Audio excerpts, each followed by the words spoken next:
I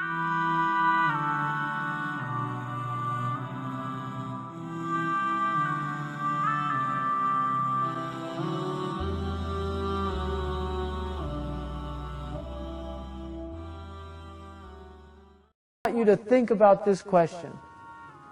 وَالَّذِينَ آمَنُوا أَشَدُّ حُبًّا لِلَّهِ. Those who believe in Allah love Allah more than they love their dunya. And I want you to think about what people out there are doing for their dunya, because they amaze me. I'm amazed at what people do for their dunya. And you have to ask yourself, if you're doing 1/10 for your akhirah, what they're doing out there for their dunya. 1/10. Just 1/10. Because they're working 10, 12 hours a day, amassing all these goods, learning about them. Seriously, go to the bookstore and just look at the dummies books. People learn about the most bizarre things because they're interested in them. They like them. They'll learn all about Java, if that's even a language that I don't even know anymore. But they'll go and they'll learn Java because they want to program computers. Some not even for dunya, just because they like computers. They'll learn a computer language, but people won't learn Arabic to understand Allah's book. Seriously, you have to ask yourself, Arabic's not that hard. I guarantee you, Arabic is not that hard. Arabic, from one perspective, it's impossible. It's the most difficult language in the world. It is. And it's endless. As long as you live, you'll never encompass Arabic.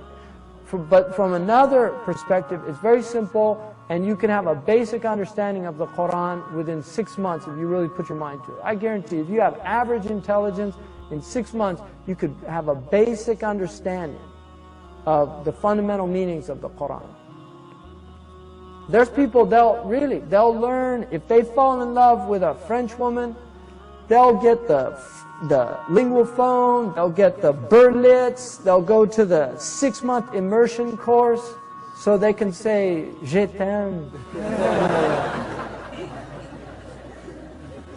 Yeah. It's really, they'll do it all just so they can say that. For love. That's why they'll do it, for love. They'll do it for love. That's why we should be doing things for love. For love of Allah, not out of fear of Allah. For Allah is worthy of fear.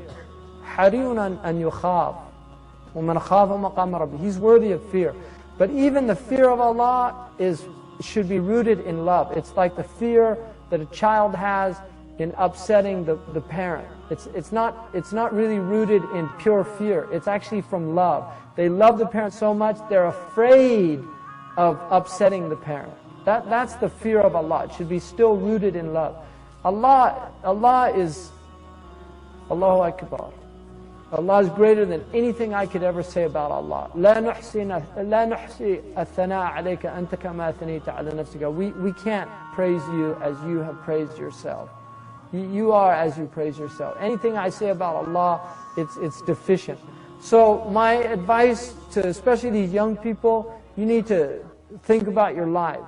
This is our time, and we're all at different stages in time, but everybody, most people get on average 60, 70, 80 years. This is our time.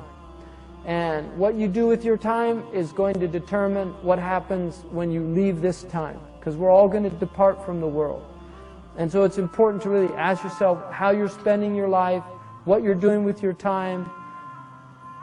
Are you doing useful things, worthwhile things, beneficial things? Are you getting closer to Allah subhanahu wa ta'ala? Are you coming to know your Prophet better? He's worth knowing. His seerah is worth knowing. The stories about him are worth knowing. His hadiths are worth knowing. His family, it's worth knowing who they are, what they went through. All these things.